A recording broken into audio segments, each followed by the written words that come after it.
the next year could be as dramatic as the last. Time, perhaps, to learn some lessons. Today is our Independence Day.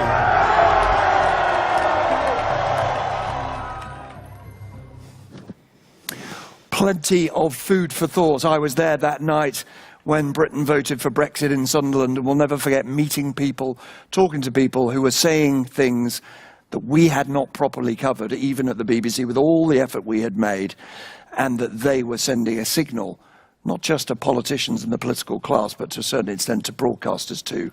Now, I said that there were two faces of 2016. Donald Trump sadly can't make it, but Nigel Farage has agreed to come, and I'm grateful for him to do so, because Farage is a man who is simultaneously one of the most successful politicians in Europe and one of the least successful. Why the most successful? Well, for 20 years, he has been laughed at, he's been derided, he's been insulted for claiming that Britain might one day leave the EU. Well, you know what? He, with the help of quite a few other people, pulled it off. Why is he one of the least successful politicians? Well, as I teased him before he came on the stage, he's run for election to the British Parliament, I think 7, he wouldn't confirm, it might be 8 times, and he's lost every time. And he's here, ladies and gentlemen, to talk to us about whether we are out of touch. Nigel Farage.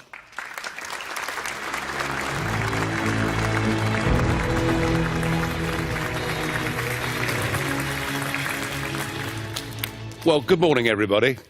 I thought I was coming to a conference, but it feels more like a funeral. So come on, cheer up.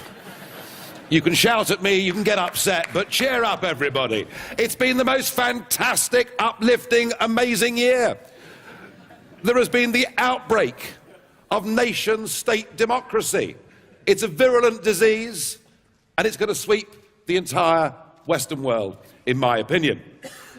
For me, well, Nick did allude to the fact that I've had one or two ups and downs getting to this position. But for me, yeah, it's been a 25-year journey. I was a businessman. I got into politics because I felt that our political class were completely out of touch with the people, frankly, that drank in my village pub. Just ordinary folk who were all pro-European, but none of whom actually wanted us to be governed from Brussels. So that was my motivation to get involved in this. And I think, yeah, 2016 has been the year of political revolution. It's been the year of the outsiders. But remember, what made Brexit happen and what got Trump elected were a lot of little people who don't normally vote at all, but have simply had enough and want to vote for change. They feel they've been talked down to. They feel they've been sneered at. And I think what this conference needs to face up to is it's not just the political class that increasingly is treated with contempt by the broader public across the West. Actually, the national broadcasters are becoming, and the rest of the media too, are being, I'm afraid, viewed in the same way. You are now on a par with the political class. How about that? It's not a great place to be, is it?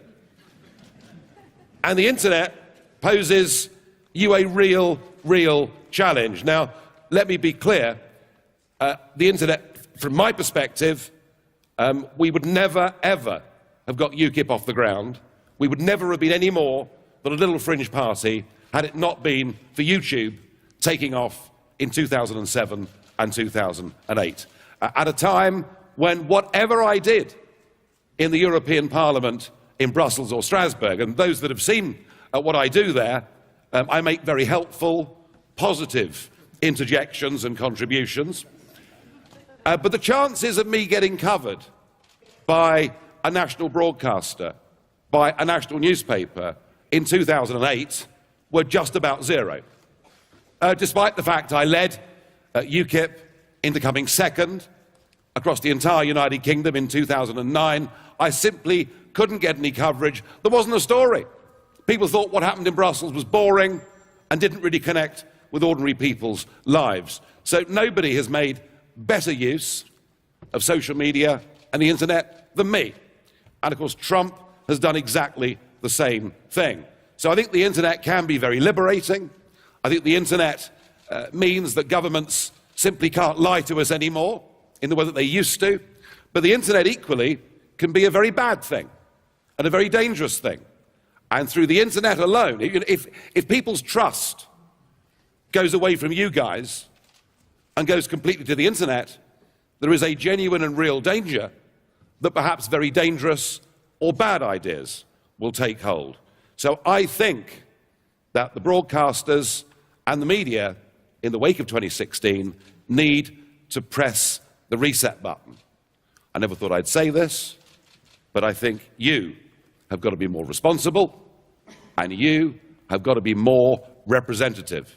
Because at the moment, you're probably talking to less than half of the population in all of your respective countries. I don't want traditional media to disappear, but I do think traditional media needs to move outside of its metropolitan comfort zone. Now, my personal experience of this, of course, is mostly with the BBC. And some of this is personal, but much of it is backed up, by good documentation, an organisation that I've helped over the years called Newswatch, and we've, since 1999, we've analysed thousands of hours of BBC output on a variety of issues. For me personally, getting involved in politics, getting elected to the European Parliament back in 1999, one of the first things that happened is there was a joint production between Arte and the BBC. It was a series to be shown on BBC Two called Desperately Seeking EU-topia. And for 4 months, I had a fly-on-the-wall journalist with me, which, of course, as you all know, is the dream position for your industry to be in. So, yeah, I was calling Romano Prodi a wanker and one or two other things, which does tend to happen when you forget that it's there. But it was really interesting. So the story was about a 35-year-old politician just been elected from a no-hope party, a party who, through 624 hours of election coverage in 1999, the BBC had given UKIP 4.5 minutes. And yet, we'd won 3 seats, and we'd won 7% of the national vote. So for 4 months, they followed me on my first day in the European Parliament and getting the documentation and meeting other MEPs.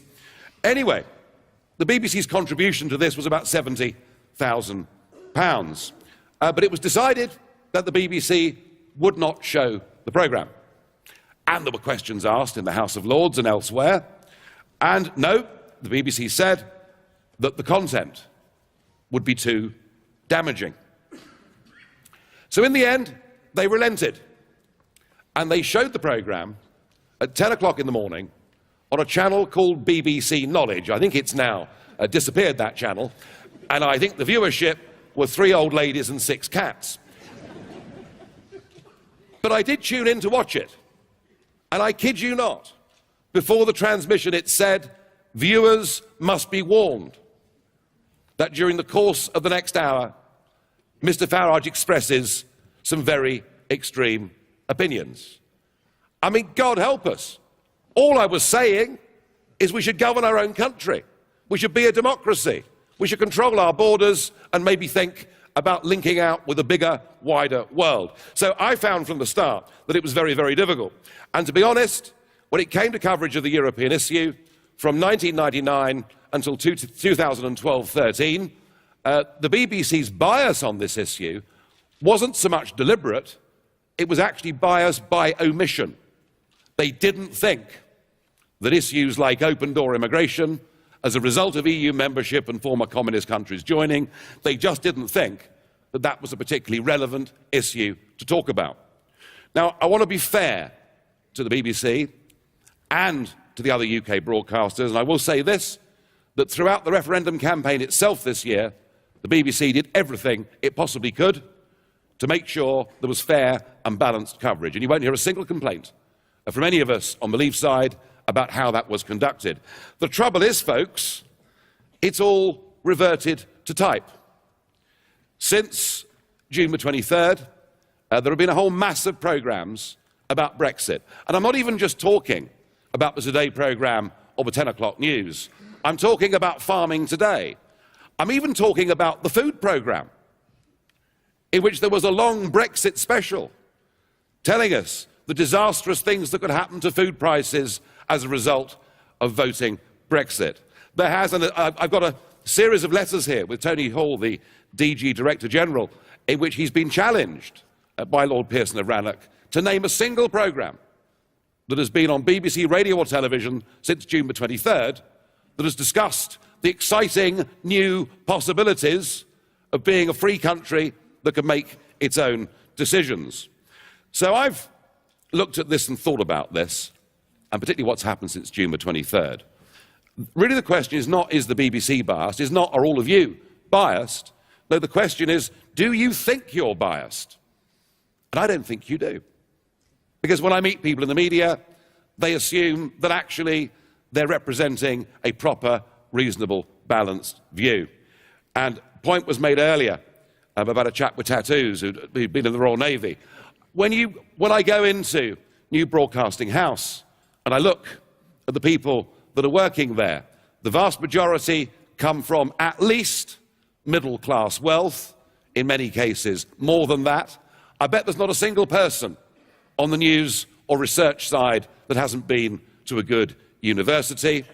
And many live metropolitan lives with lifestyle choices that would not be replicated in those percentage terms once you got outside the M25. And that, I think, is what I see everywhere. And I think recruitment is absolutely vital. I think, just like politics needed a massive shake-up with some outsiders coming into it with different backgrounds who weren't necessarily career politicians, I think you in the media need to start drawing from a much broader spectrum of people. Now, I'm not for one moment, pretending that this is isolated to the United Kingdom. There are countries in which there is even less of a debate on some of these issues. Sweden, I think, probably being the worst country in the Western world, where I hope there are some Swedish broadcasters here. If it didn't upset someone this morning, I'd have wasted my time. Sweden, where you cannot, through the Swedish media, have any intelligent debate about immigration, about crime statistics, and they're almost completely in denial about the growth of this political party that is now polling over 25% in the opinion polls. I was in Stockholm 2 weeks ago, and I went with Václav Klaus, the recent president of the Czech Republic, and we gave a speech talking about the future of Europe and the vision that I have, which incidentally is not that I want the whole thing blown up and consigned to the dustbin of history. I want a completely different kind of European project where nation states work and trade together as close neighbours. But I have to say, in that visit to Sweden, neither President Klaus nor myself received a single request for a conversation with any Swedish media. So, I picked out the BBC this morning, Nick, because that's personal experience. But I would say also that there are some big issues that you guys need to think very hard about. The European question is one of them. We've shown with Brexit what is possible, and there are now many countries across the European Union seriously questioning their future in this project. I think in terms of immigration, I think you're still, many of you, covering this subject in the way that anyone that dares to raise the issue somehow has malevolent intentions underneath, which in the vast majority of cases simply isn't true. I think the coverage of radical Islam is another area where you're completely losing touch with vast swathes of your own population. In fact, it happens in politics too. Dear Hillary couldn't even bring herself to say radical Islam. She couldn't even use the term. And lastly, where I believe you're really getting completely out of touch is on your coverage of the issue of climate change. And I say this with particular reference to the wind industry. I've seen dozens of reports on British media about a new wind farm that is being built on an upland moor or being built at sea. We're told how wonderful this is, how it's going to reduce CO2 emissions, and this new wind farm will power a city the size of Birmingham. And what we don't get told is when the wind doesn't blow, it won't even power a single kettle. What we don't get told is that none of this can be done without vast taxpayer subsidy. What we don't get told is that actually wind energy and renewables has led to one of the greatest transfers of wealth from the poor to the rich that we've seen in modern times. I haven't heard any of that in the United Kingdom, and I doubt there's much of it in your countries too. And increasingly, people are wondering why their electricity bills are as high as they are. So I do think this industry needs to press the reset button. And finally, I have to say that on Trump, it wasn't just you that was wrong. Everybody was wrong. But I had a very good bet at 5 to 1, and I've enjoyed 2016, even if you haven't. You have got to change. Otherwise, you'll come back here in 5 years' time, and there'll be fewer of you. Thank you. I was quite polite. I wasn't that bad. Big Man Tyrone here. Make sure to subscribe to the wicked awesome Robin Hood UKIP YouTube website. He exposes the leftist crops on the British brainwashing corporation. Nice.